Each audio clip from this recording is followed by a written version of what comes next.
Quando a porta do tribunal se fechou atrás de mim, o som do metal ecoou como se trancasse mais do que uma sala. Trancava uma vida inteira de silêncios que eu havia engolido. O ar era frio, quase clínico, e as paredes, de um branco burocrático, pareciam refletir o desprezo que já me esperava. Aquele lugar não cheirava a justiça, cheirava a poder, o tipo de poder velho, mofado, que carrega sobrenomes e apertos de mão trocados entre conhaques e risadas abafadas em clubes privados. Eu sabia onde estava pisando. Sabia que aquela audiência nunca fora sobre leis, mas sobre hierarquias. E eu era o corpo estranho na engrenagem que meu pai ajudara a construir durante décadas. Ele estava lá, sentado na primeira fila ao lado do advogado, de terno impecável e olhar calmo, quase paternal, como se fosse um espetáculo montado para provar que eu era apenas uma filha descontrolada, tentando manchar o nome do próprio sangue. O juiz, velho conhecido dele, se ajeitou na cadeira, cruzou as mãos sobre o processo e me lançou aquele sorriso de quem já tem a sentença escrita. A sala inteira sabia, eu também, mas mesmo assim, permaneci de pé, firme, o coração batendo como um tambor abafado sob o casaco azul marinho do meu uniforme. Eu não estava ali apenas como filha. Estava como mulher, como oficial, como alguém que aprendeu a suportar a dor em silêncio e a lutar com o rosto sereno. Senhorita Duarte, a senhora realmente acredita que pode enfrentar o próprio pai neste tribunal? O juiz perguntou, a voz carregada de ironia. Cada palavra parecia escolhida para me reduzir, para me lembrar do meu lugar, o mesmo lugar que homens como ele achavam que eu deveria ocupar. O de quem obedece, cala e aceita. Respirei fundo, tentando conter o tremor das mãos. Não havia espaço para emoção ali. Ele me olhava como quem observa uma criança brincando de adulta. Meu pai sorriu. Um sorriso lento, de quem tinha certeza da vitória. Ela sempre foi idealista demais, meritíssima, disse, teatralmente. Mas o idealismo não paga impostos, nem entende de contratos. Risos contidos se espalharam entre os presentes. Alguns advogados, amigos antigos dele, jornalistas locais. Eu me mantive imóvel. Eu já tinha ouvido palavras piores ditas por ele, e sabia que aquela encenação era apenas o reflexo da sua verdadeira guerra. Não contra mim, mas contra a ideia de que uma mulher pudesse ter razão diante dele. O juiz inclinou o corpo para a frente, batendo a caneta na mesa. Seu pai é um homem respeitável, coronel reformado, proprietário de terras. A senhora tem certeza de que quer seguir com essa ação? É uma pena ver laços familiares destruídos por ingenuidade. Ele enfatizou a última palavra, olhando diretamente para mim. Ingênua. Era isso que eu era para eles. Uma mulher emocionalmente instável, tentando desafiar a ordem natural das coisas. Mas se havia algo que a carreira me ensinara, era que a disciplina vence o desespero. E naquele momento, meu silêncio era a forma mais poderosa de resistência. Atrás de mim, o som dos sapatos de couro batendo no piso ecoava como um metrônomo.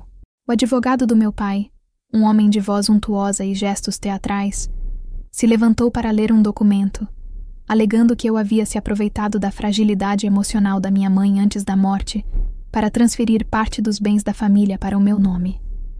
A acusação era absurda, mas foi recebida com acenos cúmplices. O juiz não escondeu o desdém. A senhora assinou este documento, correto?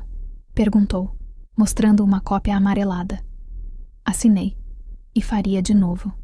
Porque aquele documento fora o último desejo da minha mãe, o último ato de liberdade de uma mulher que passou a vida sendo sombra. Eu não disse isso, apenas confirmei com um aceno.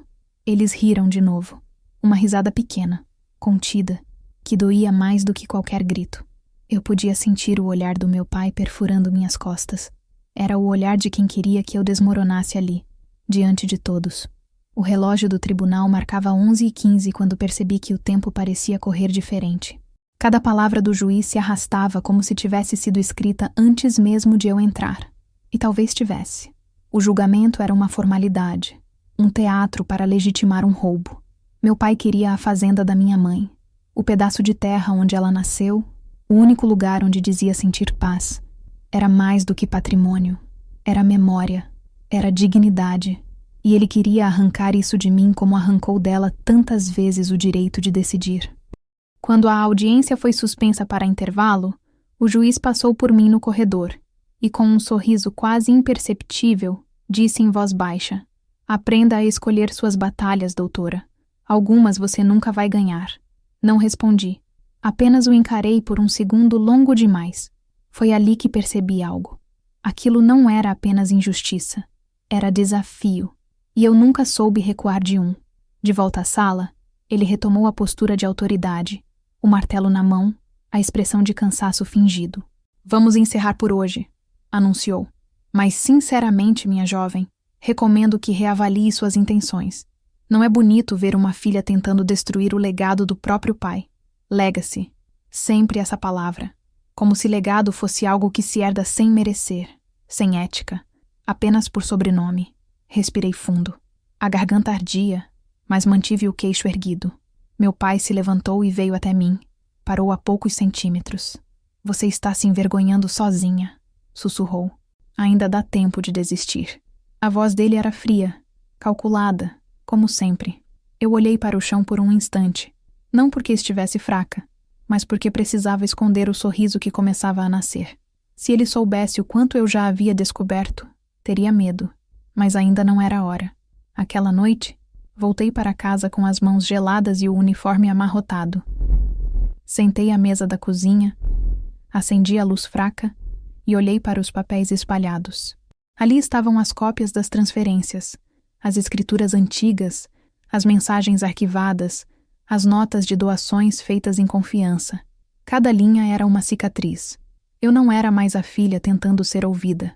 Eu era a mulher que aprendera a observar o inimigo sem que ele percebesse. E agora eu tinha um plano. Na manhã seguinte, antes de sair para o trabalho, recebi uma mensagem anônima. "Verifique o registro de 2015. Cartório do 3º Distrito. Nenhum remetente.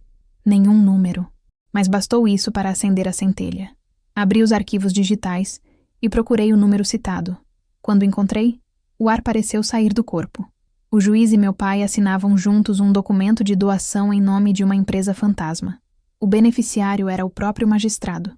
O valor, suficiente para comprar silêncio, favores e uma sentença antecipada. Naquele instante, a palavra ingênua deixou de me ferir. Tornou-se combustível. Eu sabia que precisava ter paciência. Era cedo demais para reagir. O jogo deles era de aparência. O meu seria de estratégia. Enquanto o tribunal acreditava que eu era apenas uma filha descontrolada, eu recolhia provas, gravações, documentos e depoimentos silenciosos de quem já tinha medo demais de falar. Mas naquela primeira audiência, quando o juiz me chamou de ingênua e o meu pai sorriu, achando que tinha vencido, algo dentro de mim se quebrou e ao mesmo tempo se construiu. Foi ali que entendi que algumas batalhas não são sobre ganhar no papel, mas sobre expor o que está escondido atrás dele.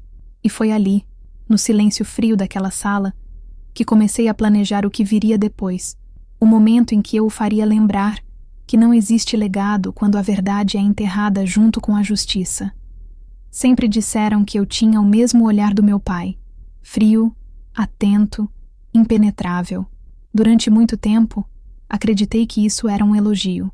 Eu achava que herdara dele a disciplina, o senso de dever, o respeito à hierarquia.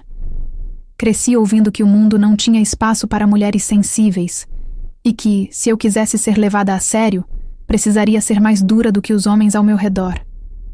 Então aprendi a me calar, a esconder as lágrimas, a transformar o medo em cálculo. Meu pai era um coronel reformado, homem de voz grave e presença que dominava qualquer sala. Quando ele falava, ninguém ousava interromper. Minha mãe era o oposto, delicada, de gestos contidos, sempre à sombra. Ela era o tipo de mulher que pedia desculpas por existir. Foi observando os dois que aprendi a diferença entre obediência e submissão. Desde criança, percebia o orgulho disfarçado dele toda vez que eu fazia algo masculino. Consertar uma fechadura, ganhar uma disputa na escola, recusar ajuda. Mas bastava eu demonstrar sensibilidade para o olhar dele mudar. "Você precisa aprender a ser mais racional", dizia, com o mesmo tom de quem repreende um soldado.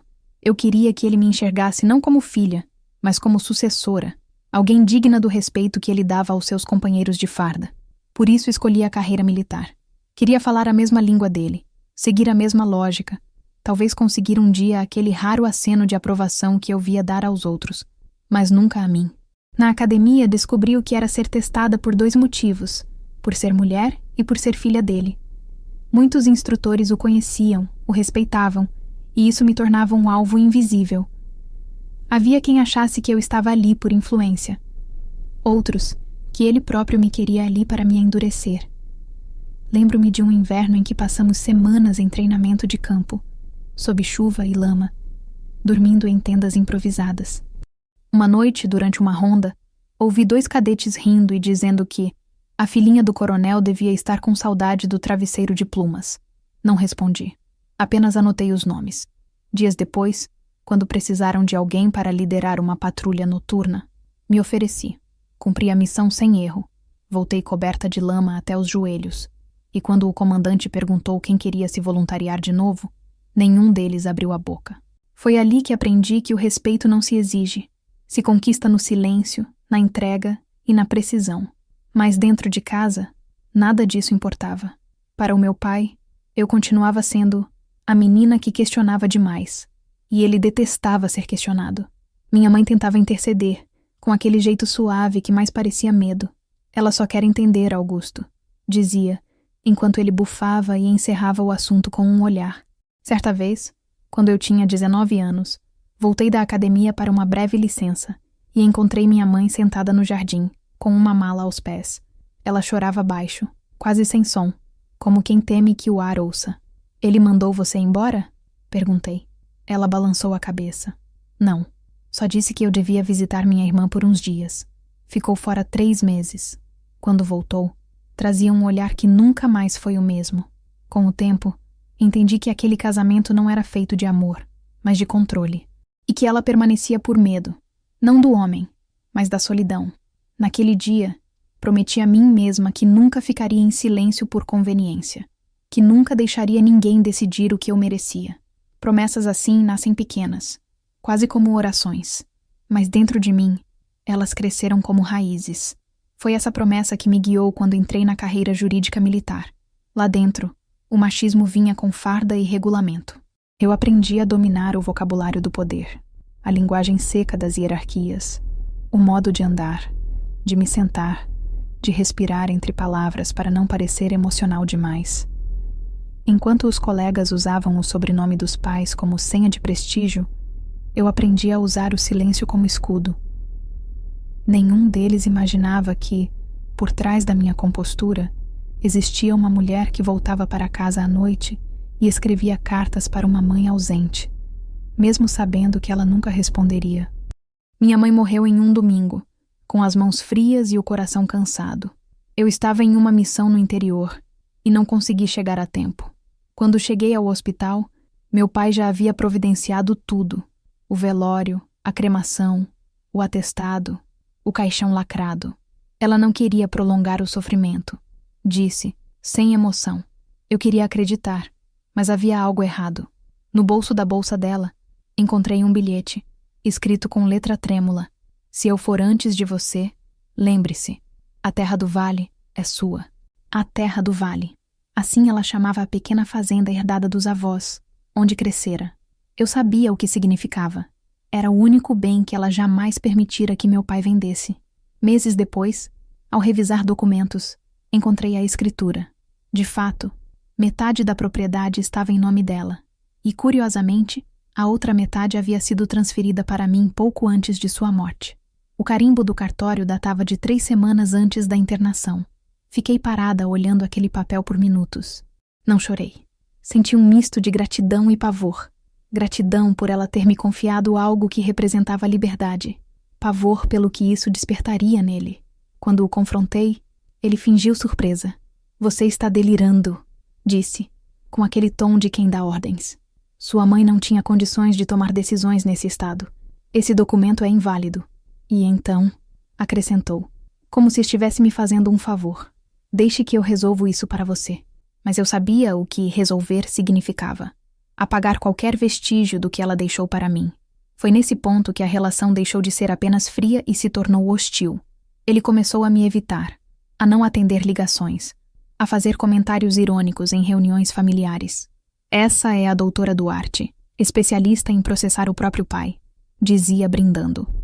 Eu respondia com um sorriso que não chegava aos olhos. Por dentro, eu colecionava fragmentos, declarações, recibos, anotações, e-mails que ele deixava abertos no computador, não por vingança, mas por sobrevivência. Quando a notificação judicial chegou, eu não me surpreendi. Ele havia entrado com uma ação alegando influência indevida e fraude patrimonial. O juiz designado, um velho amigo de caça do meu pai. Eu conhecia o nome. Já havia ouvido conversas sobre favores, brindes e contratos. O ciclo se fechava. A rede de poder, construída durante décadas, agora se voltava contra mim. Ainda assim, eu fui, com o uniforme impecável, os cabelos presos e o coração anestesiado.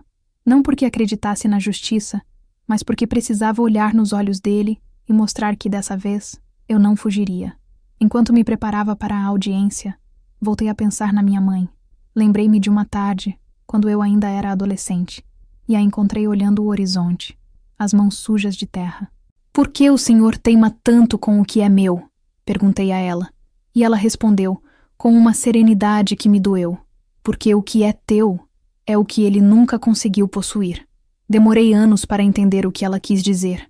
Hoje compreendo. Meu pai nunca quis só a fazenda. Ele queria o controle. E quando percebeu que não poderia ter o meu, decidiu me destruir com o mesmo método que sempre usou, o poder disfarçado de justiça. Mas o que ele não sabia é que, no momento em que assinou a ação, ele me libertou.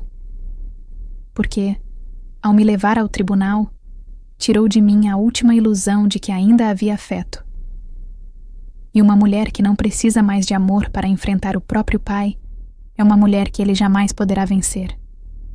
Foi por isso que, quando entrei naquela sala e ouvi o juiz zombar, eu não tremi, porque cada palavra dele me empurrava de volta à promessa que fiz à minha mãe, de nunca me calar, de nunca entregar o que me pertence, e de nunca permitir que o medo vestisse o nome de respeito.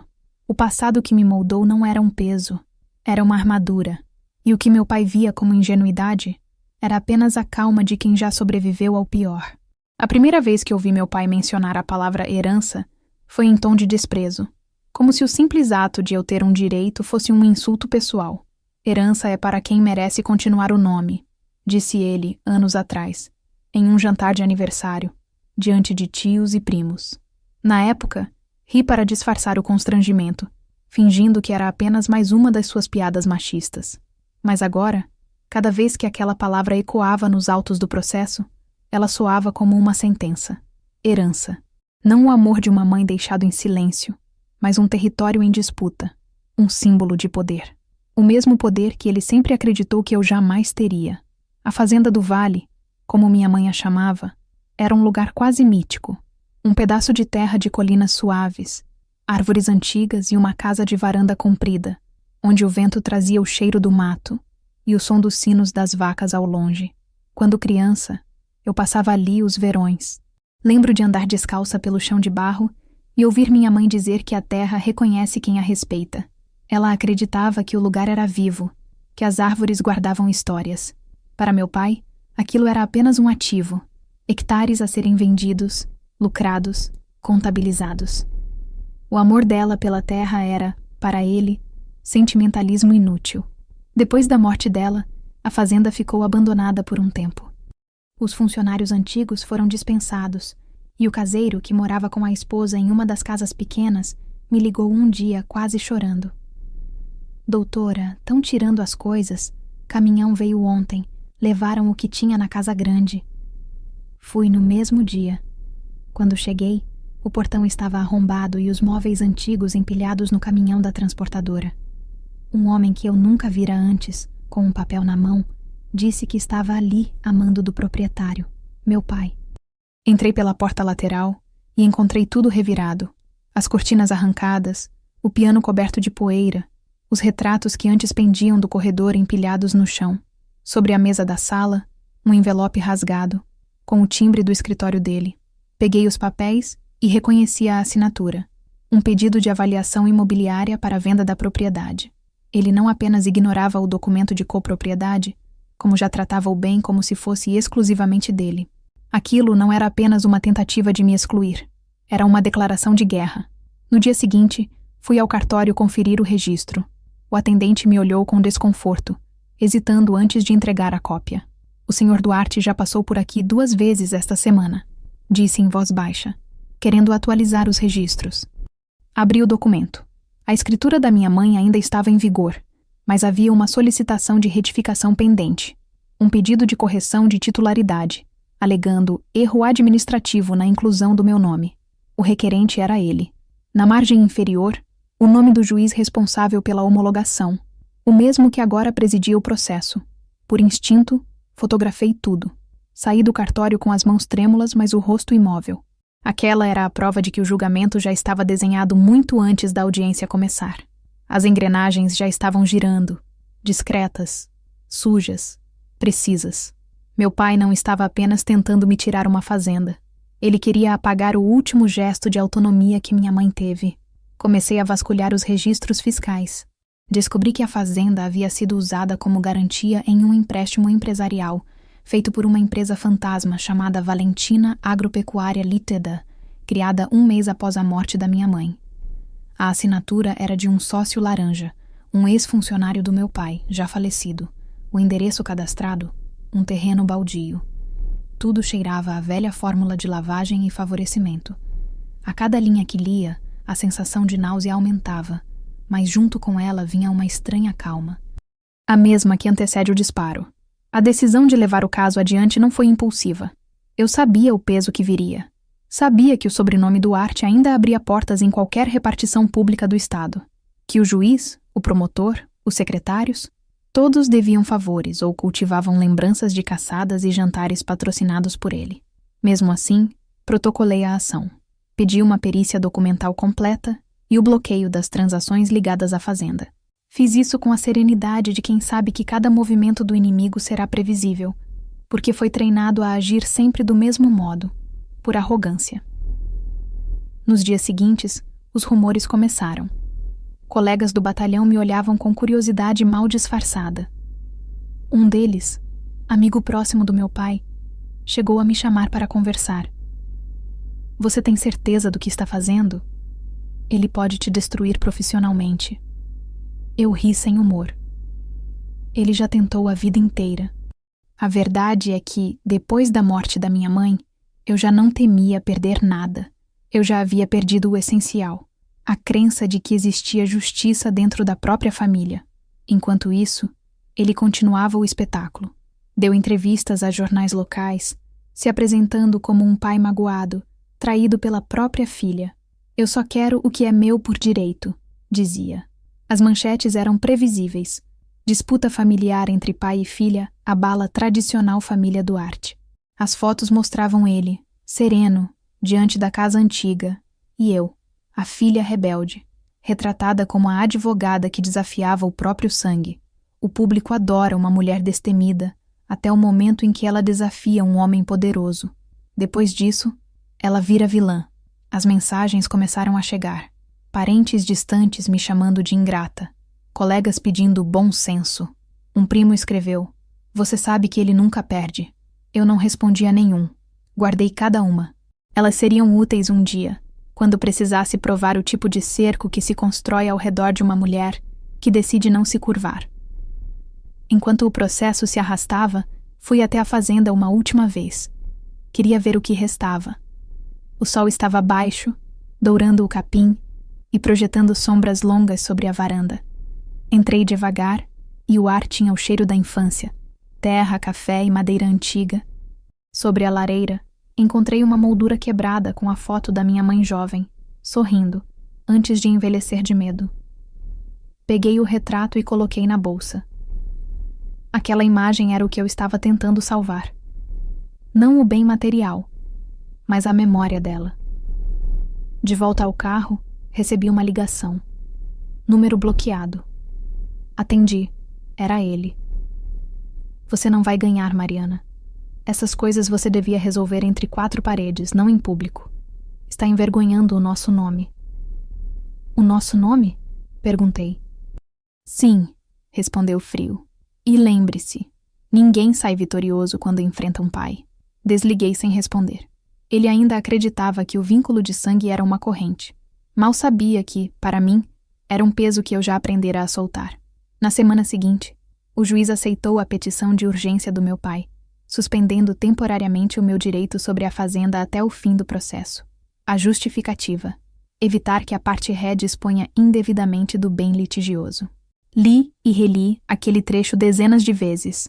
Era uma vitória provisória para ele, mas também um erro estratégico, porque, ao expor a parcialidade de forma tão evidente, o juiz se tornava parte do jogo, e um homem que se julga intocável é o mais fácil de derrubar. Foi nesse ponto que encontrei a pista que mudaria tudo.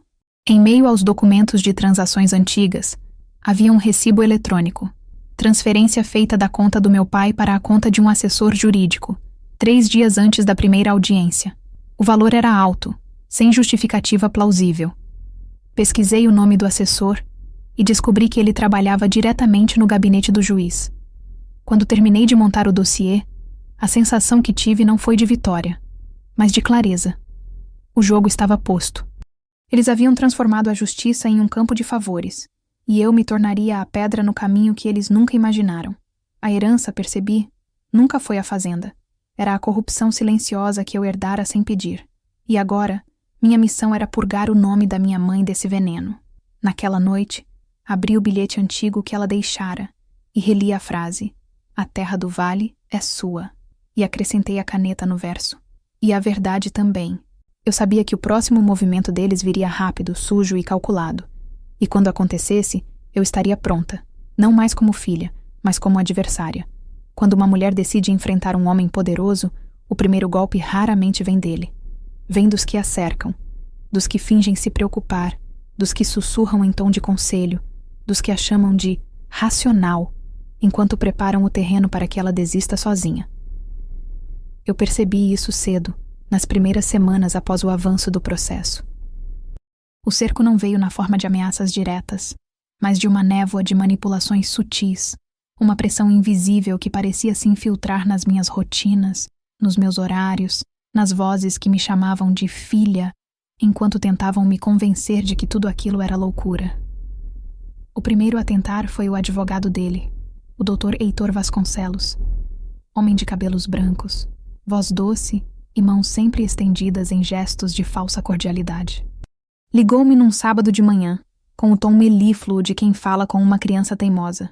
"Doutora Mariana, nós dois sabemos que isso não precisa chegar aonde está indo. Seu pai está cansado, está magoado, ele só quer resolver as coisas em paz." Eu respirei fundo e disse apenas: "Em paz é um conceito relativo, doutor." Ele riu como se eu tivesse feito uma piada.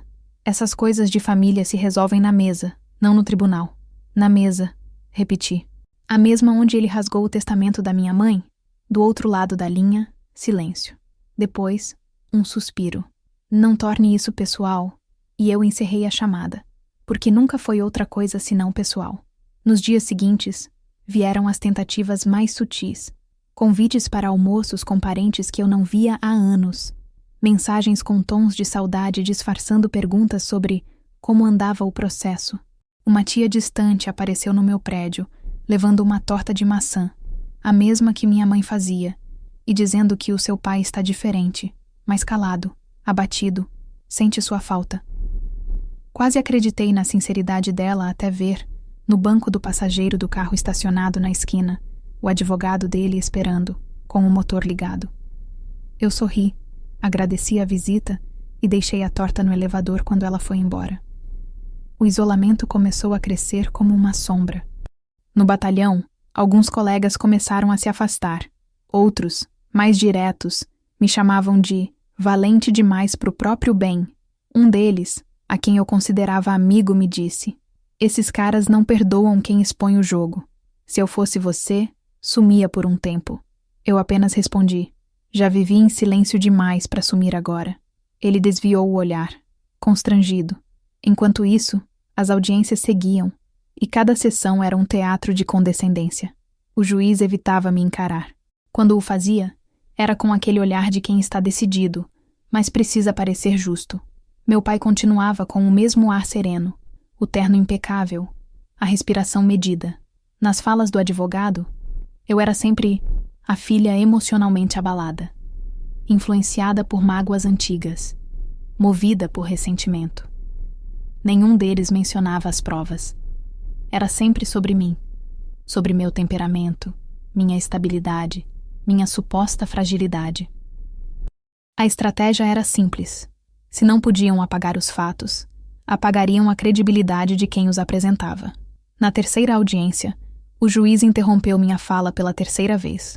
Eu tentava explicar a origem da escritura, quando ele ergueu a mão. Doutora, isso tudo já foi verificado. Com todo respeito meritíssimo, não foi. A senhora está questionando a competência deste tribunal?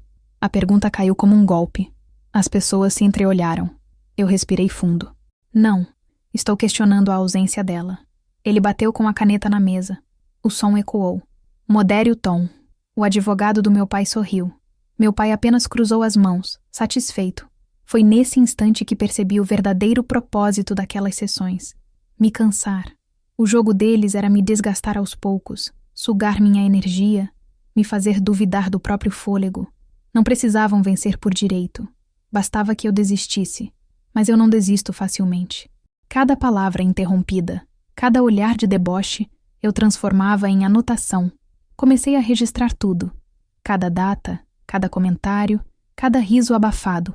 Contratei uma perita independente para revisar as assinaturas antigas. Solicitei ao cartório as gravações de câmeras de segurança do dia da retificação suspeita.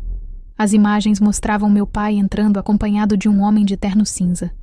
O mesmo assessor do juiz. Entreguei o material à corregedoria. Nenhuma resposta oficial veio, mas a expressão do juiz mudou na audiência seguinte. A partir daí, o tom das conversas mudou também. O próprio Heitor me ligou novamente, desta vez com menos doçura. Você não sabe com o que está mexendo. Eu respondi. Sei exatamente. E agora eles sabem que eu sei. Ele não respondeu. Desligou abruptamente. No mesmo dia, recebi um e-mail sem remetente, com um anexo em PDF. Quando abri, eram cópias de transferências bancárias, todas envolvendo nomes que eu já havia mencionado. Era alguém de dentro, alguém que queria ver o império ruir, mas sem se expor. A sensação era paradoxal. O medo se misturava com a excitação. Eu andava pelas ruas com a consciência de estar sendo observada, mas também com a certeza de que, finalmente, eles estavam com medo. E o medo deles me dava força. Uma noite, voltando do trabalho, encontrei o carro estacionado em frente ao meu prédio com o vidro quebrado. Nada havia sido levado. No banco do motorista, um envelope branco, limpo, sem remetente. Dentro, uma única frase escrita à mão. Retire o processo. Ainda dá tempo. Dobrei o papel, coloquei de volta no envelope e joguei na lata de lixo da portaria. O porteiro me olhou preocupado. Quer que eu chame a polícia? Ainda não, respondi. Por enquanto é só barulho. Mas o barulho se transformou em eco. Amigos próximos começaram a me evitar, com medo de se envolver. Um jornalista, que antes demonstrava interesse em investigar o caso, desistiu de publicar qualquer coisa. Recebi um telefonema do gabinete do juiz, confessou. Eles não disseram nada direto, mas... Você entende? Entendia. Era assim que o poder se mantinha. Não com armas, mas com silêncios comprados. Mesmo assim, continuei. Passei noites revisando documentos, ligando pontos, traçando a teia. Eu sabia que uma prova mal apresentada seria usada contra mim. Precisava que tudo fosse irrefutável, frio, técnico. Numa madrugada chuvosa, reencontrei uma gravação antiga, feita por minha mãe no celular velho. Ela e meu pai discutindo. A voz dele, alterada. Você quer deixar isso para ela? Por quê? Ela vai acabar com tudo o que construí. E a dela, firme pela primeira vez. Porque ela não tem medo de você.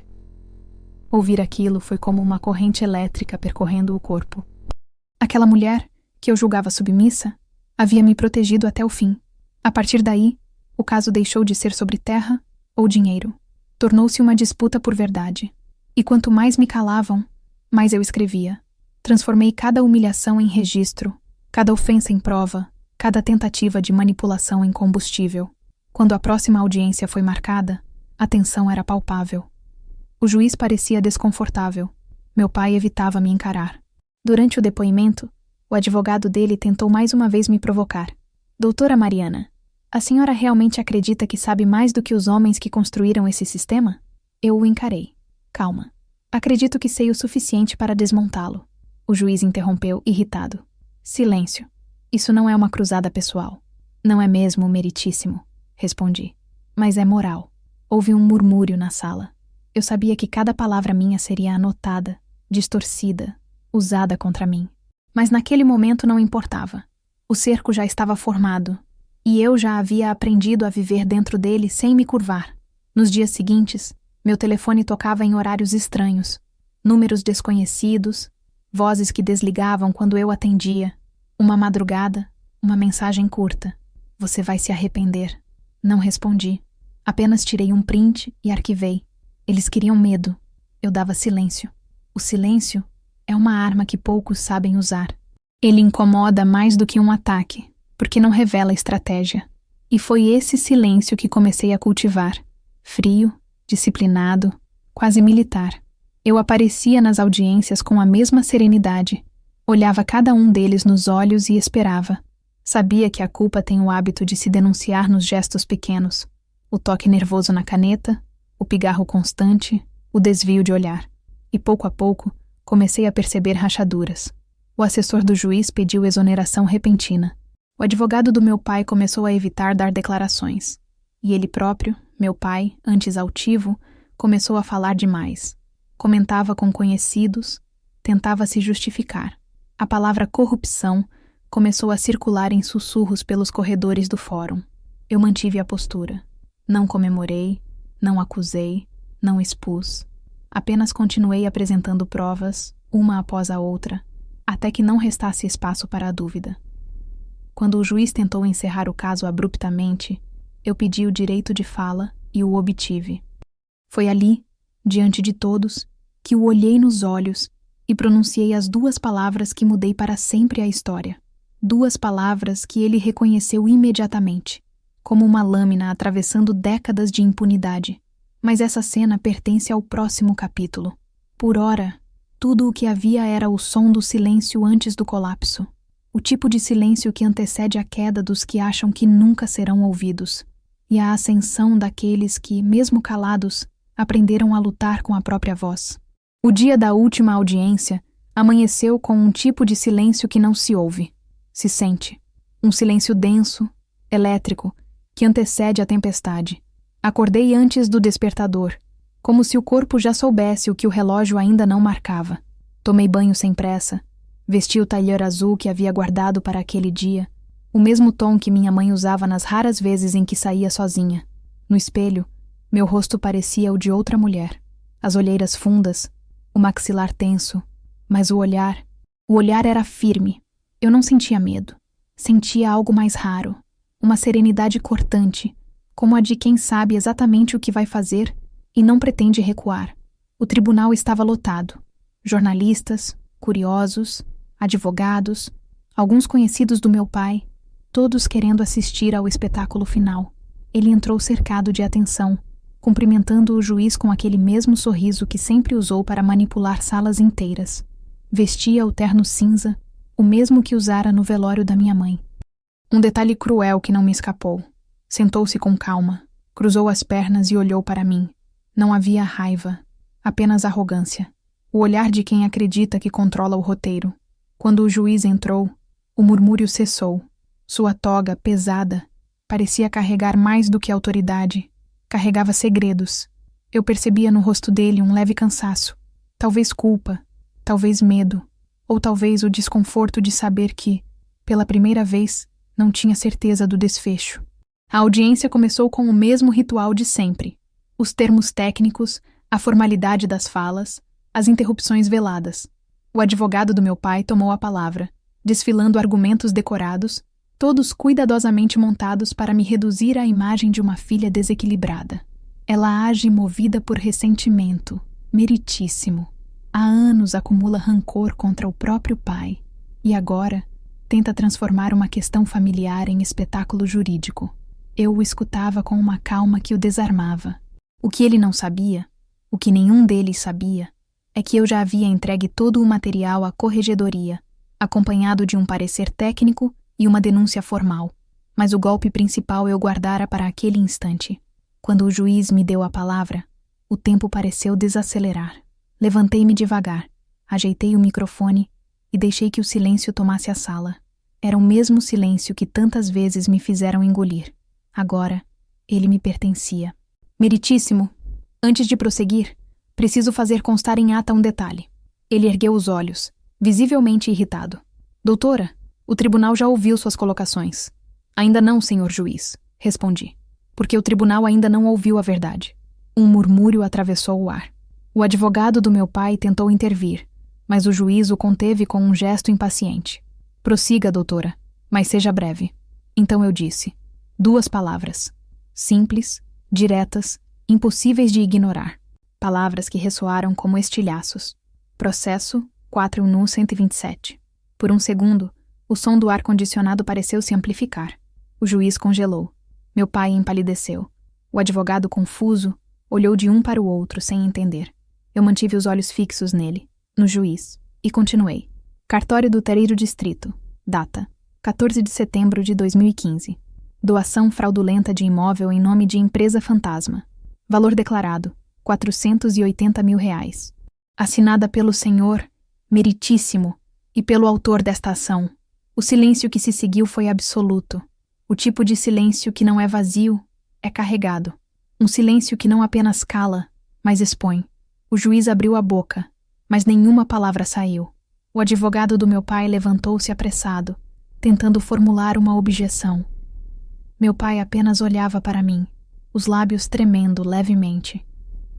Pela primeira vez, vi medo naquele rosto. Peguei uma pasta fina da minha bolsa e a coloquei sobre a bancada. Aqui estão as cópias autenticadas, as transferências bancárias, os comprovantes de repasse e as mensagens trocadas entre os envolvidos. Tudo devidamente protocolado ontem na Corregedoria Geral de Justiça. O juiz levantou-se de súbito. Isso é uma acusação grave, doutora. Não, senhor. É uma constatação. A frase caiu como uma pedra no meio da sala. O escriba, nervoso, parou de digitar por alguns segundos. O advogado do meu pai começou a murmurar algo sobre difamação, mas sua voz se perdeu no burburinho crescente. O juiz, pálido, pediu um recesso imediato. Levantou-se tão rápido que derrubou uma caneta no chão. Ninguém riu. Enquanto a sala se esvaziava, meu pai veio até mim. Seu rosto, antes sereno, agora parecia de outro homem. Um homem que envelheceu em minutos.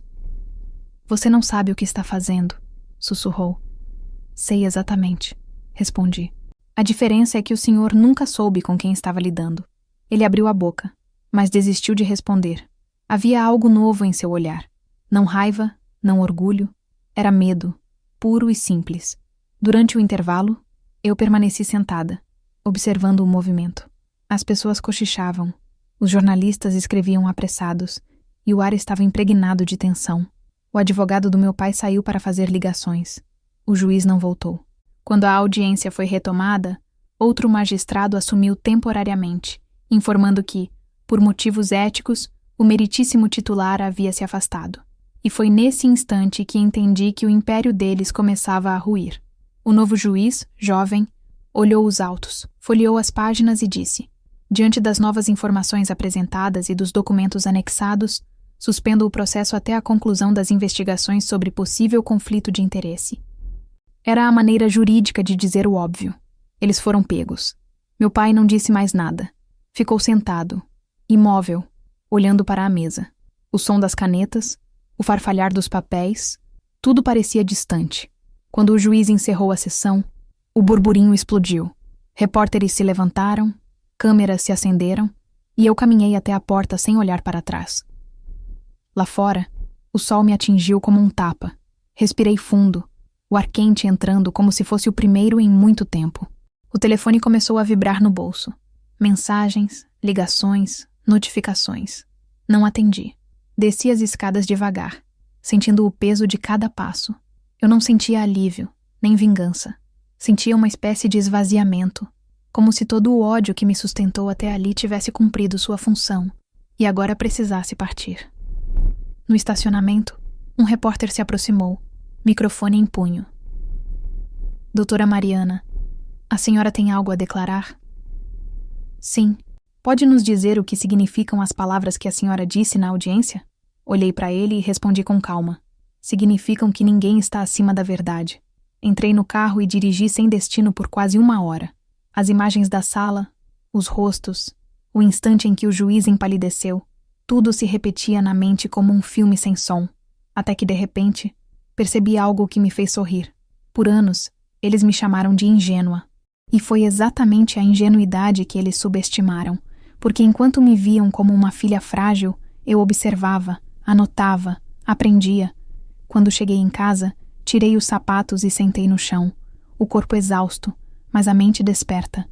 Peguei o retrato da minha mãe e coloquei sobre os joelhos. Consegui, mãe, murmurei, mas não acabou. E realmente não havia acabado, porque o golpe principal ainda estava por vir. Não o que eu dei, mas o que viria das consequências. Eu sabia que, a partir daquele dia, nada seria como antes. O nome Duarte apareceria nos jornais, não mais em colunas sociais, mas nas páginas policiais. E meu pai, o homem que sempre acreditou poder comprar a verdade, teria de encarar algo que nunca soube enfrentar: a vergonha pública. Naquela noite o telefone tocou. Era ele. Não atendi. A ligação se repetiu, insistente, até que o som parou. Minutos depois, uma mensagem. Você destruiu a família. Eu olhei para as palavras por alguns segundos e apaguei. Ele ainda não entendia. Não fui eu quem destruiu nada. Eu apenas acendi a luz no lugar onde eles viviam de olhos fechados. Enquanto o celular permanecia em silêncio, fui até a varanda. O céu estava claro, cheio de estrelas, e uma brisa leve passava entre as cortinas. A guerra que começou com uma herança, agora se tornava uma história sobre liberdade. Pela primeira vez, eu respirava sem o peso de provar quem eu era. E no fundo, eu sabia. 2 palavras haviam sido suficientes. 2 palavras ditas com calma, mas carregadas de uma verdade que nenhum homem poderoso pode enterrar. As 2 palavras que pronunciei naquela audiência ecoaram muito além das paredes do tribunal. Por dias, não consegui me livrar do som delas. Era como se tivessem aberto uma rachadura no tempo, e tudo que estava escondido começou a emergir. Depois da suspensão do caso, o silêncio se instalou, mas não era um silêncio de paz. Era o tipo de silêncio que precede o colapso de algo antigo, sólido e podre. 3 dias depois da audiência, recebi um e-mail sem remetente identificado. O assunto era curto. Se quiser entender tudo, olhe para 2003. Não havia texto no corpo da mensagem, apenas um arquivo em anexo. Era uma planilha. Quando abri, meu coração acelerou. Listas de transações bancárias, datas, códigos de contratos, nomes de empresas, e entre eles, um que eu reconheci de imediato: Fundação Alves Duarte, uma ONG supostamente criada por meu pai há mais de 20 anos, em nome da responsabilidade social das Forças Armadas. Eu me lembrava das campanhas, das fotos em jornais, das matérias exaltando a instituição como exemplo de ética e comprometimento. Agora, diante daquelas colunas de valores e transferências, percebi que a fundação era apenas a fachada, o alicerce da corrupção que sustentava toda a teia. Passei a madrugada examinando documento por documento. Cada linha parecia um fantasma chamando pelo nome. Havia depósitos oriundos de empresas contratadas pelo governo, repasses para contas pessoais de assessores e um fluxo constante de dinheiro vindo de uma tal Vitorino Logística S.A., companhia inexistente nos registros públicos. E entre os destinatários, o nome do juiz aparecia várias vezes, disfarçado sob a abreviação JAL. O mesmo padrão se repetia: transações de valores fracionados, sempre nos dias anteriores a licitações ou julgamentos importantes. Na manhã seguinte, fui até o arquivo morto da fundação. Um prédio modesto nos arredores da cidade, mantido por 2 funcionários antigos. Um deles, um senhor de voz baixa e mãos trêmulas, Reconheceu meu nome e hesitou. A senhora é filha do coronel, não é? Confirmei. Ele suspirou, olhou ao redor e disse. Ele sempre dizia que essa casa só existia para limpar o nome dele. Ajudava uns, apagava outros. Pedia acesso aos registros antigos. O homem me levou a uma sala nos fundos, coberta de poeira, com prateleiras abarrotadas de caixas. Leve o que quiser, murmurou. Mas se perguntarem, eu nunca te vi. Abri as caixas com cuidado. Dentro, pastas de relatórios de doações falsas, recibos duplicados e documentos timbrados com assinaturas escaneadas. Em uma delas, encontrei uma carta datilografada, com carimbo de 2005. Reconheci a letra da minha mãe no canto da página, uma pequena anotação a lápis. Não posso continuar calada. O texto era um pedido formal de desligamento do conselho da fundação, endereçado ao próprio juiz. Ela alertava sobre desvios éticos e financeiros incompatíveis com os princípios que fundaram o projeto. Nunca foi protocolada. A carta estava dobrada dentro de um envelope, sem destinatário. Sentei no chão, entre as caixas com as mãos trêmulas. Aquilo era mais do que um escândalo. Era o retrato da vida que minha mãe viveu, cercada de mentiras, silenciada, sufocada. Ela tentou falar, e ele a calou. De repente, tudo fazia sentido. O bilhete que ela deixara, a pressa no funeral, o medo nas suas últimas semanas. Ela sabia, e ele sabia que ela sabia.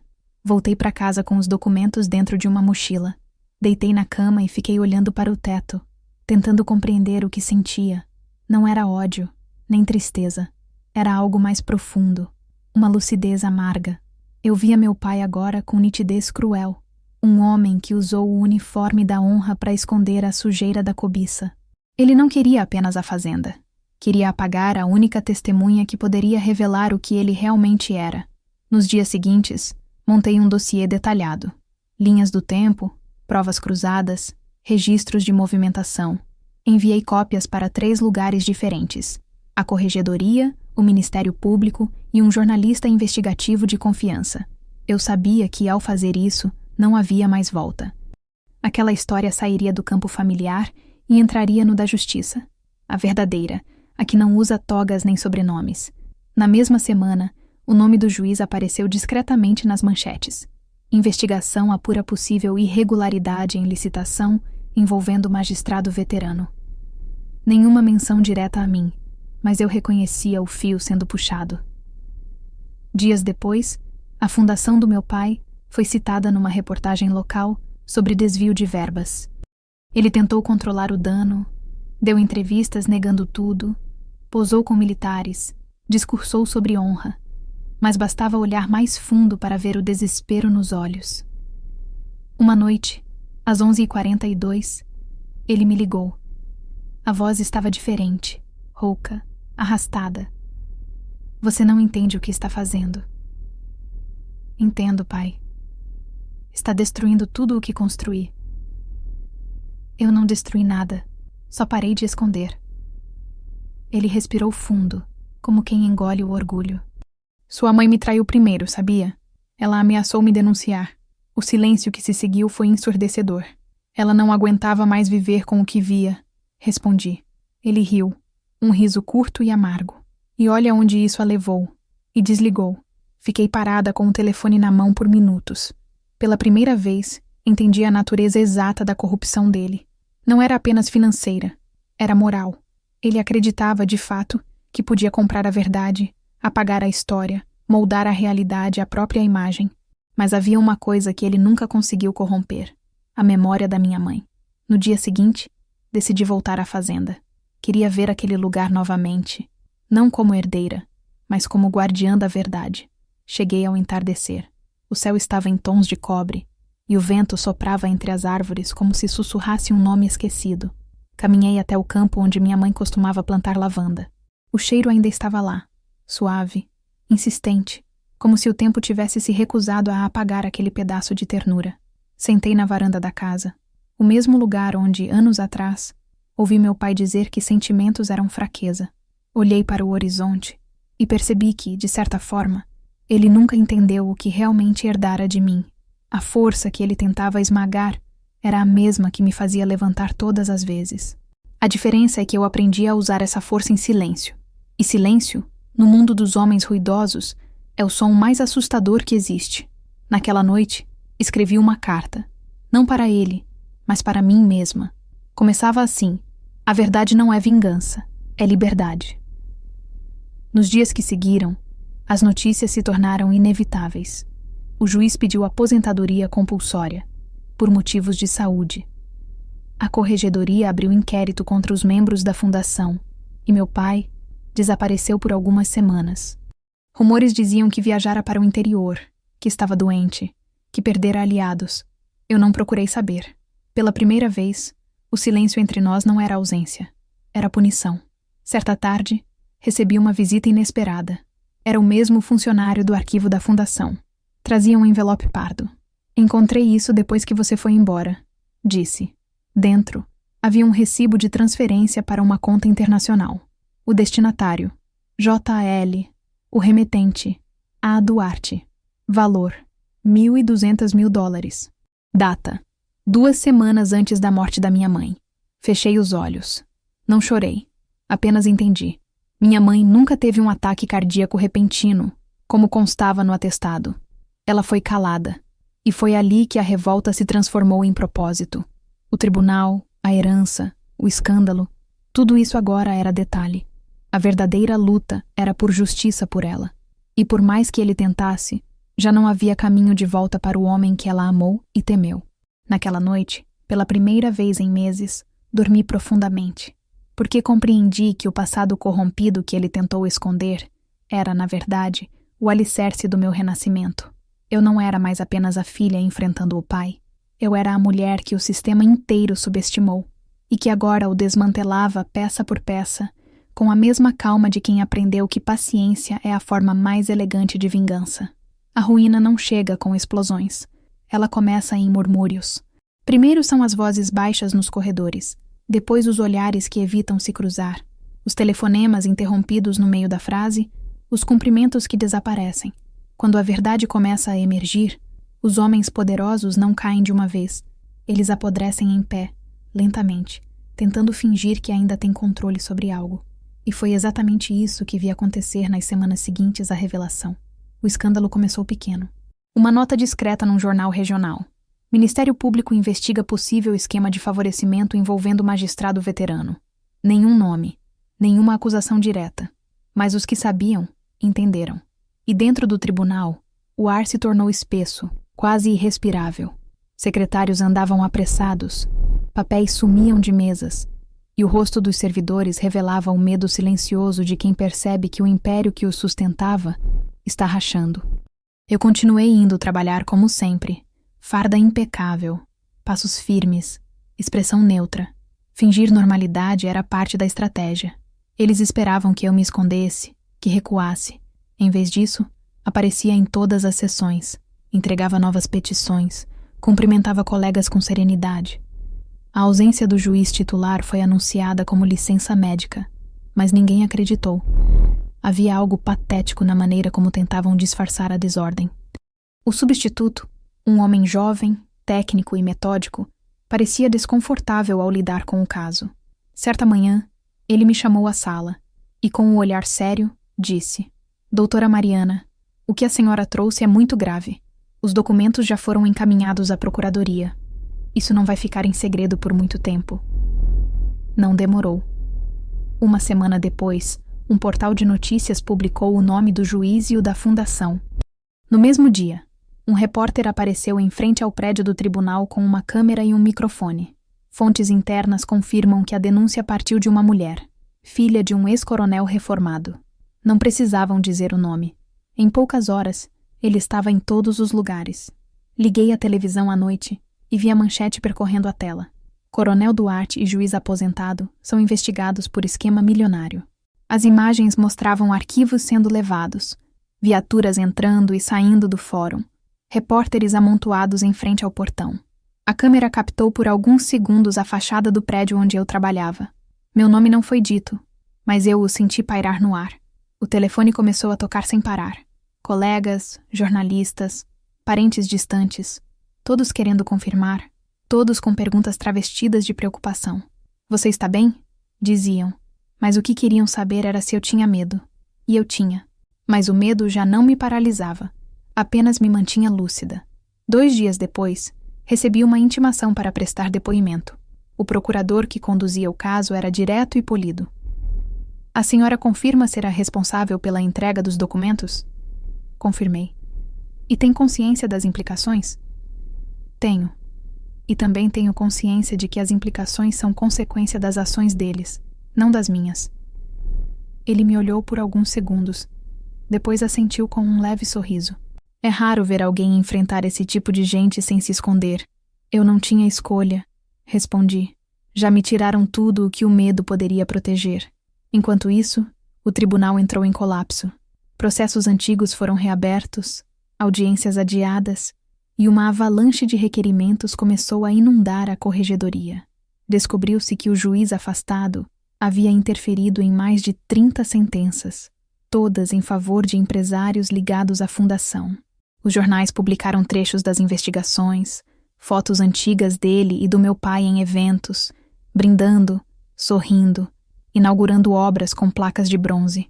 Cada imagem parecia um fragmento de mentira sendo desenterrado. Meu pai sumiu dos holofotes. Por um tempo, achei que tivesse fugido. Depois, começaram a circular fotos dele chegando ao tribunal, escoltado, rosto abatido, sem o sorriso de sempre. A imprensa o cercou na escadaria. Coronel, a senhora sua filha colaborou com as investigações? Ele respondeu apenas, sem comentários, e entrou sem olhar para trás. Foi estranho vê-lo assim, não como o homem que dominava salas, mas como alguém cercado por câmeras e perguntas.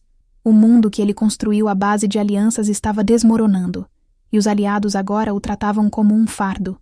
Descobri que alguns empresários haviam retirado apoio à fundação, cortando financiamentos. Outros entregaram documentos em troca de delação premiada. O círculo se fechava. Dentro do tribunal, o pânico era visível. Servidores cochichavam nos corredores. Advogados saíam com pilhas de pastas, tentando apagar rastros. Certa manhã, ao entrar na sala de audiências, percebi o som abafado de choro vindo da secretaria. Era uma estagiária, jovem, sentada no chão, com o rosto escondido nas mãos. Eles me mandaram apagar os registros, doutora, disse entre soluços. Mas eu não consegui. Toquei o ombro dela e disse apenas, você fez o certo. Agora, saia antes que tentem te culpar. A investigação ganhou corpo. O Ministério Público convocou uma coletiva. Eu assisti pela televisão. O promotor leu em voz firme. Identificamos indícios concretos de fraude em contratos públicos, lavagem de dinheiro e manipulação judicial. Entre os investigados estão o ex-magistrado João Lopes e o coronel reformado Augusto Duarte. Houve um burburinho entre os repórteres. A palavra corrupção saiu finalmente em voz alta. Naquele momento, senti algo entre alívio e vertigem. Era como ver um terremoto que você mesmo provocou, necessário, mas devastador.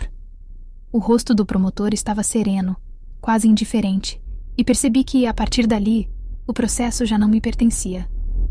O sistema que por tanto tempo me oprimiu, agora se devorava. No dia seguinte, fui chamada novamente ao tribunal.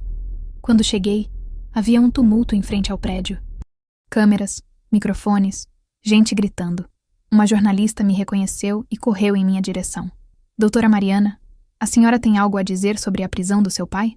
Fiquei imóvel. Prisão? Repeti. Ela assentiu.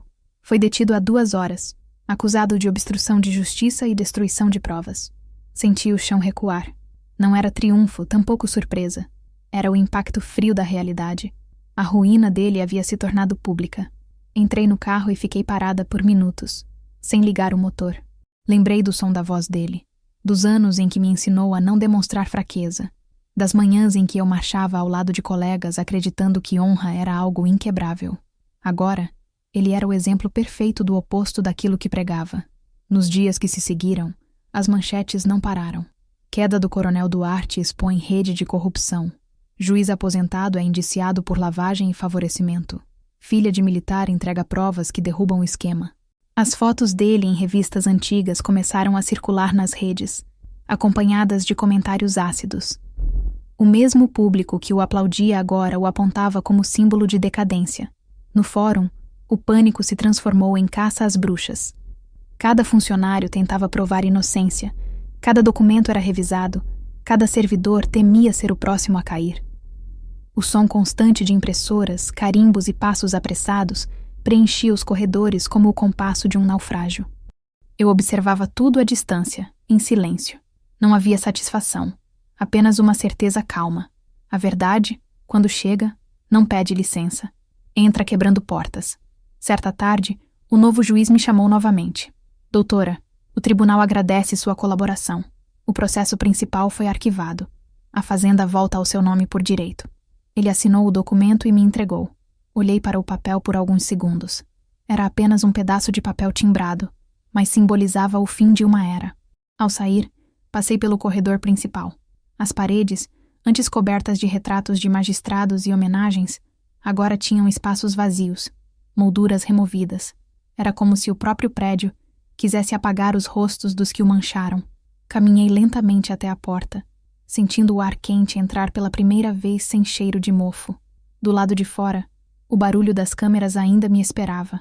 Alguém gritou meu nome. Doutora, o que a senhora diria ao seu pai agora? Parei por um segundo, olhei para o chão e depois para o céu cinzento, pesado, como se prestes a chover. Diria que, no fim, o silêncio sempre fala. E entrei no carro, deixando para trás o edifício que um dia representou medo e agora não passava de ruína. O colapso não foi apenas dele, nem do tribunal. Foi do sistema inteiro que o sustentava, da geração que acreditava que poder era sinônimo de impunidade. E naquele desmoronar, percebi que talvez a minha luta tivesse um propósito maior do que eu imaginava, porque ao expor a podridão deles, eu não apenas limpei o nome da minha mãe, eu quebrei a herança mais sombria que ele tentou me deixar: o silêncio. Quando a verdade finalmente se instala, ela não traz alívio. Ela pesa. Pesa nos ombros, nas memórias, nas palavras que deixamos de dizer. As pessoas pensam que a justiça é um ato de catarse, um instante de redenção, mas o que vem depois é o vazio, a parte silenciosa em que tudo o que sustentava a raiva deixa de existir. Eu percebi isso nas semanas que seguiram a prisão do meu pai. A cidade inteira parecia falar dele. Seu rosto estampava capas de jornais, reportagens, manchetes. Nas televisões das cafeterias, nos corredores do fórum, nos sussurros nas filas de banco, o nome Duarte já não era sinônimo de respeito, mas de vergonha. E em meio a tudo isso, o meu nome aparecia como o da mulher que entregou o próprio pai. No começo, eu tentava não ler nada, mas é impossível escapar de um escândalo quando você é o seu epicentro. Amigos me olhavam com uma mistura de admiração e desconforto. Alguns vinham com abraços, outros apenas com olhares que perguntavam, sem coragem de verbalizar, se eu me arrependia. Eu não me arrependia, mas também não me sentia vitoriosa. Era como se tivesse vencido uma guerra apenas para descobrir que não havia mais território para habitar. Os dias passavam lentos, arrastados. A fazenda agora estava oficialmente no meu nome, mas eu ainda não havia voltado lá. O documento de posse estava sobre a mesa do meu escritório, intocado. Toda vez que o olhava, sentia um misto de gratidão e luto. Aquilo não era um prêmio. Era o fim de um ciclo. Era a lembrança de que minha mãe precisou morrer para que eu enxergasse quem realmente era o homem que me criou. Uma manhã, recebi uma carta. Não digital, mas em papel, escrita à mão, com letra firme, reconhecível. Meu pai. O envelope não tinha remetente, mas o selo carimbado indicava que havia sido enviado do presídio militar. Abri com as mãos frias. A primeira frase dizia: "Você venceu." Eu li em silêncio, tentando decifrar o tom. As linhas seguintes eram um amontoado de justificativas, lembranças distorcidas, tentativas de convencimento. Tudo o que fiz foi para proteger o que era nosso. Ele dizia: "O mundo é cruel com os fracos. Você me destruiu porque nunca entendeu que, às vezes, é preciso sujar as mãos para manter o nome limpo." Eu li cada palavra e senti algo entre pena e repulsa. A incapacidade dele de reconhecer a própria culpa era quase infantil. Ele ainda falava em nosso nome, como se houvesse algo a salvar. Mas o que ele nunca percebeu é que o nome que ele tanto venerava já não me pertencia. Eu o devolvera à lama de onde veio. Respondi 2 dias depois, com apenas uma frase: "O senhor nunca lutou por nós, pai. Lutou apenas por si mesmo." Não esperei resposta. Na mesma semana, fui chamada novamente pelo Ministério Público. Queriam meu depoimento complementar. A investigação havia se ampliado e agora envolvia outros nomes: oficiais, empresários, magistrados. O promotor me recebeu com um olhar cansado, mas respeitoso. O seu depoimento vai ser fundamental para o fechamento do caso. Está preparada? Eu sorri brevemente. Depois do que vivi, promotor, preparada é o que menos estou. Mas pronta, sim. Durante 4 horas descrevi tudo. As transações, as manipulações, as pressões, as ameaças. Contei sobre a fundação, os documentos, os e-mails anônimos, a carta da minha mãe. Quando terminei, ele me olhou em silêncio e disse: "A senhora sabe que o processo agora vai muito além de seu pai, não é?" Assenti. É exatamente isso que ele precisa ser. Na saída, a imprensa esperava. Desta vez não fugi. Parei diante das câmeras e disse apenas: "A verdade não tem herdeiros. Tem consequência." Depois disso, entrei no carro e dirigi sem destino, como se o movimento pudesse dissolver o peso. Nos dias seguintes, começaram as delações. Antigos aliados do meu pai tentaram se salvar, entregando nomes e esquemas. Cada reportagem era uma nova ferida aberta. Eu lia e imaginava quantas vezes ele havia estado nesses mesmos lugares, brindando com o juiz, selando negócios em jantares que cheiravam a impunidade. Era como assistir à biografia de um homem que eu nunca conheci, mas o impacto mais profundo veio de onde eu menos esperava. Uma tarde, enquanto organizava documentos antigos, encontrei uma pasta esquecida no fundo de uma caixa de papelão. Dentro, um conjunto de fotografias em preto e branco, todas datadas do final dos anos 80.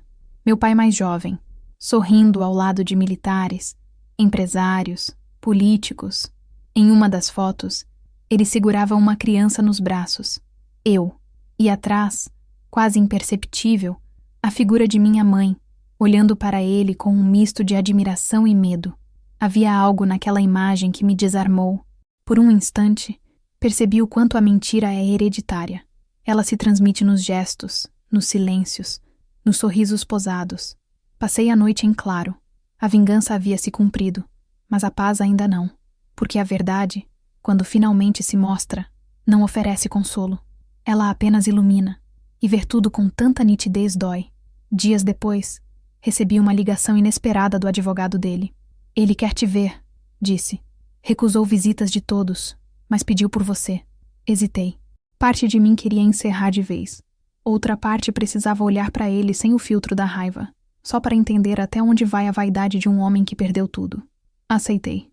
O presídio militar era frio, de paredes cinzentas e corredores que cheiravam a desinfetante. Esperei por quase 20 minutos até que ele entrasse, algemado, mais magro, mais pálido. Quando me viu, sorriu com dificuldade. "Sabia que você viria." "Não vim por saudade", respondi. "Vim por encerramento." Ele se sentou. Por um momento, o silêncio foi absoluto. Depois ele disse: "Você herdou minha força." "Não, pai", corrigi. "Herdei a força da mulher que o senhor tentou apagar." Ele baixou os olhos. "Você acha que isso é justiça? Me ver aqui?" "Não", respondi. "Justiça é o senhor. Finalmente. Não ter ninguém para culpar." Ele riu, cansado. "Vai me odiar para sempre?" "Não. O ódio termina quando a gente entende o motivo. E o seu motivo sempre foi o medo." Ele me observou por um longo tempo, como se buscasse um traço de piedade no meu rosto. Não encontrou. Quando o guarda se aproximou para encerrar a visita, ele ainda tentou uma última frase. "Você sempre foi minha filha favorita." Olhei nos olhos dele e disse: "Eu nunca fui sua filha. Fui o reflexo da mulher que o senhor tentou silenciar." Saí sem olhar para trás. No corredor senti as pernas fraquejarem, mas continuei andando. O peso que me acompanhava há meses parecia se dissolver, não em leveza, mas em clareza. Eu havia enfrentado o homem, o sistema e, finalmente, o espelho. De volta à rua, o sol estava forte. O vento trazia poeira e folhas secas, e por um instante senti o cheiro da lavanda da fazenda. Lembrei do bilhete da minha mãe. "A terra do vale é sua." Pela primeira vez, entendi que o que ela queria me deixar não era apenas um pedaço de chão, mas o direito de não carregar mais a culpa de ninguém. Voltei para casa e abri o documento da fazenda. Assinei a transferência de 30% do terreno para uma ONG de reabilitação de mulheres vítimas de violência doméstica. Era o que minha mãe teria feito. Enviei o comprovante e fechei o computador. Depois, sentei na varanda e fiquei ali, ouvindo o som distante do trânsito. O barulho do mundo que seguia em frente enquanto eu, enfim, parava. O peso da verdade não destrói. Ele lapida. Ele arranca as camadas de ilusão, até restar o que sempre esteve lá, escondido. A liberdade de ser inteira. E naquela noite, quando o céu ficou limpo e as estrelas voltaram a aparecer, eu entendi que o legado que meu pai quis me deixar não valia nada. O verdadeiro legado era o que minha mãe sussurrava sem palavras, que a verdade, mesmo quando dói, é o único solo firme onde vale a pena reconstruir. O tempo tem uma maneira curiosa de apagar o ruído, mas deixar as cicatrizes intactas. Depois da visita ao presídio, eu acreditei que nunca mais veria meu pai. Achei que aquele diálogo, seco e frio, havia sido o ponto final de uma história que já pesava demais. Os meses seguintes foram silenciosos, quase anônimos. Eu continuava trabalhando, ainda sob olhares curiosos, mas com uma rotina simples e previsível. Não havia mais manchetes, nem câmeras me esperando na saída. O escândalo havia virado arquivo, substituído por outros, mais recentes. O mundo seguiu em frente, como sempre faz. A fazenda, por outro lado, começou a renascer. Voltei lá pela primeira vez num final de tarde chuvoso, levando comigo apenas uma mala pequena e o retrato da minha mãe. A casa cheirava a abandono, mas também a promessa. Abri as janelas, deixei o vento entrar, e foi como se o ar devolvesse vida às paredes. Contratei 2 antigos empregados, reativei o poço, mandei restaurar os móveis. Fiz questão de manter o relógio antigo da sala, aquele que minha mãe dizia marcar o tempo certo das coisas certas. O ponteiro estava parado havia anos, e naquela noite, quando girei a chave para dar corda, ele voltou a se mover com um leve estalo. Senti o som como um sinal. Durante semanas, dediquei-me à reconstrução do lugar. Era um trabalho manual, quase terapêutico. Pintei paredes, replantei o jardim de lavandas, limpei o estábulo. Às vezes, deitava no chão de madeira e escutava o barulho do vento atravessando a casa, o mesmo som que ouvia quando era criança. Ali, pela primeira vez, entendi o que minha mãe quis dizer quando escreveu que a terra do vale era minha. Não se tratava de posse, mas de permanência. Ela queria me devolver a mim mesma. Foi numa manhã de domingo, quase 1 ano após o julgamento, que a paz foi interrompida. Eu estava na varanda tomando café e lendo um relatório, quando ouvi o som de um carro subindo a estrada de terra. Pensei que fosse o jardineiro, mas quando o veículo se aproximou, meu coração disparou. Era um sedã preto, oficial, com o brasão da Justiça Militar no vidro lateral. 2 oficiais desceram primeiro. Depois o motorista abriu a porta traseira. E de lá, lentamente, meu pai apareceu. Estava mais magro, o rosto marcado, o cabelo quase todo branco. Caminhava devagar, apoiando-se em uma bengala. Vestia uma roupa simples, sem o brilho dos ternos de antes. Por um instante, a imagem dele ali, parado diante do portão, pareceu deslocada do tempo, como se eu estivesse vendo um fantasma. Os oficiais se aproximaram. Doutora, o coronel Duarte foi liberado sob condições especiais de saúde. Ele solicitou vir pessoalmente falar com a senhora. Ficaremos à distância. Eu apenas assenti. Ele entrou sem pedir. Caminhou com dificuldade até a varanda e sentou-se na cadeira de madeira que fora da minha mãe. Ficamos em silêncio por longos segundos. O vento soprava e as folhas de lavanda tremulavam atrás dele. Por fim ele disse: "Não achei que me receberia." "Nem eu", respondi. O silêncio voltou, denso, incômodo. Ele olhou ao redor, examinando a casa como quem observa um lugar que não reconhece mais. "Você arrumou tudo", disse. "Está diferente." "Não, está do jeito que devia ter sido desde o começo." Ele assentiu lentamente. "Sempre pensei que você tivesse herdado o pior de mim. A teimosia, a dureza. Mas agora vejo que herdou o que eu nunca tive." "Coragem?" perguntei. "Consciência", respondeu. Por um momento, algo quase humano brilhou no olhar dele. Parecia cansado demais para continuar mentindo. "Eu menti a vida inteira", confessou, olhando para as mãos. "Acreditei que podia controlar tudo. A justiça, as pessoas, o destino. Fiz isso até com a mulher que mais me amou. E quando percebi, já era tarde. Pela primeira vez, eu o vi frágil. O homem que ergueu impérios de medo agora tremia diante da própria filha. Ela te perdoaria? Perguntei. Ele respirou fundo. Sua mãe sempre perdoou, mesmo quando não devia. Eu é que nunca soube merecer. Ficamos em silêncio por alguns minutos. O relógio dentro de casa marcava as horas com um tic-tac constante, como se lembrasse que o tempo continua, mesmo quando não sabemos o que dizer. Eu me levantei e entrei para pegar um copo d'água. Quando voltei, ele olhava para o campo de lavandas. Ela dizia que o cheiro disso traz calma, murmurou. E traz, respondi, mas só para quem não tem culpa. Ele virou o rosto lentamente, e no olhar havia algo entre tristeza e resignação. Eu não vim pedir perdão, Mariana. Vim pedir que me escute antes que o corpo fale. Sentei de frente para ele sem responder. Quando sua mãe morreu, eu não senti dor, senti alívio, porque achei que o segredo tinha morrido com ela. Eu achava que ela era o obstáculo entre mim e o que eu acreditava ser grandeza. Eu não percebi que era ela quem ainda me humanizava. A voz dele falhava, mas eu não o interrompi. Depois que ela se foi, percebi que o silêncio da casa era o som da minha própria covardia. As palavras dele não despertaram compaixão, despertaram lucidez. Eu entendi, finalmente, que o arrependimento não muda o passado, só expõe o que sempre esteve podre. Ele continuou. Quando você me enfrentou, eu odiei. Depois temi. E agora, agradeço. Você fez o que eu devia ter feito há 30 anos. Senti um nó na garganta, mas contive.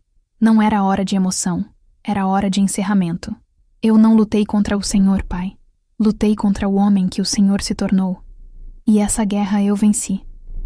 Ele assentiu, devagar, com os olhos marejados.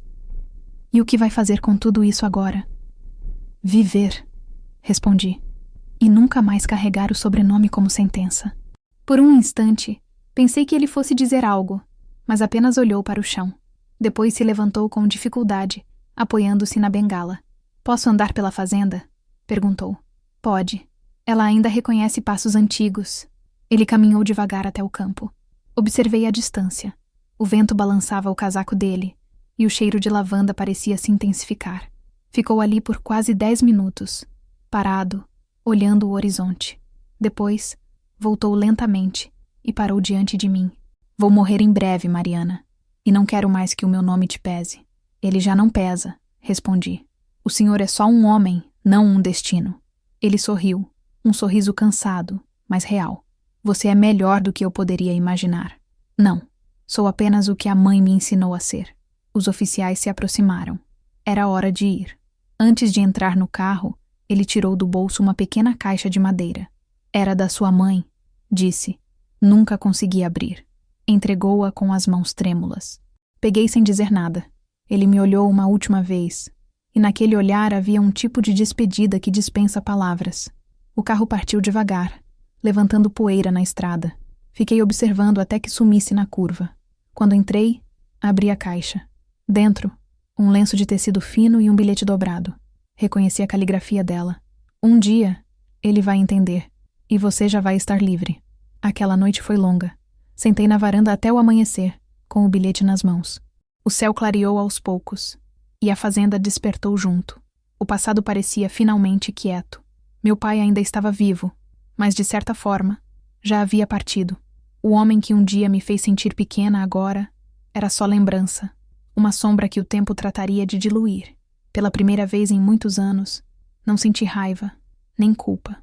Senti leveza, porque entendi que o perdão não é uma absolvição, é uma forma de se libertar do papel de vítima.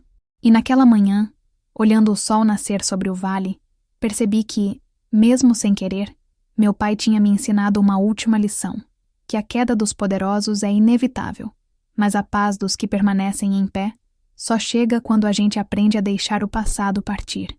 Nos meses que se seguiram àquela última visita, a vida começou a se assentar como poeira depois da tempestade. O mundo, que um dia girou em torno da queda do meu pai e do meu nome, agora girava sem mim. As manchetes desapareceram, os processos foram arquivados, os repórteres desistiram de caçar novos ângulos de uma história que já não rendia cliques. A cidade voltou à rotina, E com ela, os rostos voltaram a olhar para a frente, fingindo não lembrar. Só eu ainda sentia o eco do que aconteceu. Não como dor, mas como um silêncio diferente. O tipo que se instala depois que algo foi resolvido de maneira definitiva. A fazenda tornou-se meu refúgio. Era ali que o tempo me tratava com delicadeza. As manhãs eram longas e cheias de ruído natural. O som das folhas, o farfalhar da água no poço, o estalar da madeira quando o sol começava a aquecer o chão frio. Acordava cedo, fazia café e caminhava pelo campo de lavandas. Havia uma serenidade quase antiga naquele espaço, como se o lugar tivesse esperado todos esses anos apenas para me ver de volta. Aos poucos, fui me acostumando à ideia de que o silêncio não era mais ausência, era descanso. O relógio da sala, aquele que minha mãe dizia marcar o tempo certo das coisas certas, continuava batendo. Às vezes eu o ouvia da varanda e lembrava dela dizendo que cada tique era uma lembrança, e cada taque, uma escolha. Agora, cada som era uma espécie de bênção discreta, lembrando-me de que o tempo segue, mas também cura. Recebi a notícia da morte do meu pai numa manhã chuvosa de julho. O oficial responsável ligou pessoalmente. A voz dele era formal, contida, como se lesse um texto decorado. O coronel Duarte faleceu esta madrugada durante o sono. Não senti o impacto que imaginei. Apenas um tipo de calma silenciosa, como quando a última peça de um quebra-cabeça se encaixa. Agradeci, desliguei o telefone e fiquei parada diante da janela. Do lado de fora, a chuva caía fina sobre as lavandas, e o cheiro da terra molhada parecia um sinal de fechamento. Durante todo aquele dia, não chorei. Não por frieza, mas porque já o havia perdido muito antes da morte. A notícia apenas oficializava o que o tempo já tinha feito.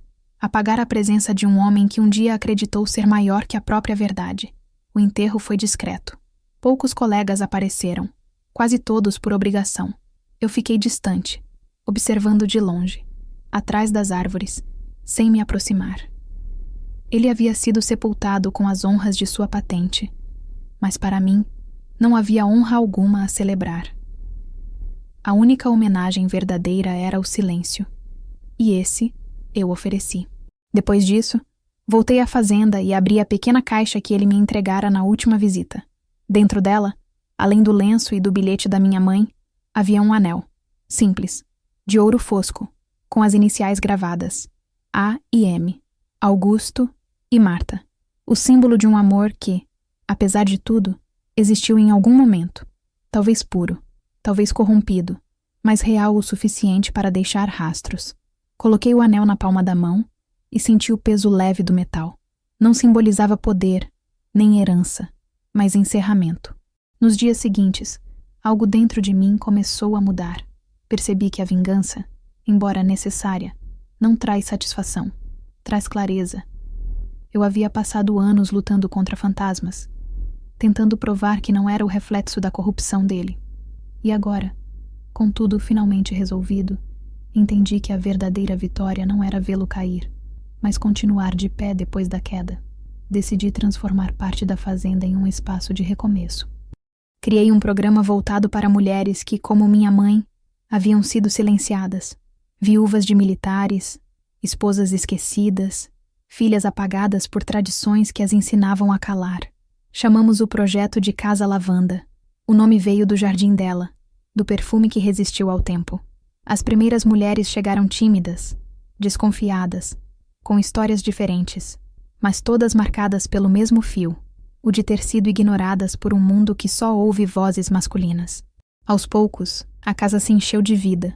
Risadas voltaram a ecoar pelos corredores, e aquele espaço, antes cenário de dor, se tornou refúgio de recomeços. Numa tarde de primavera, recebi uma visita inesperada. Um dos advogados do processo do meu pai veio até a fazenda. Trazia uma pasta e um envelope. Ele deixou isso para você em testamento, disse. Entregou-me sem olhar muito nos olhos. Esperei ele partir antes de abrir. Dentro, havia um documento, uma carta assinada de próprio punho, datada poucos dias antes da morte.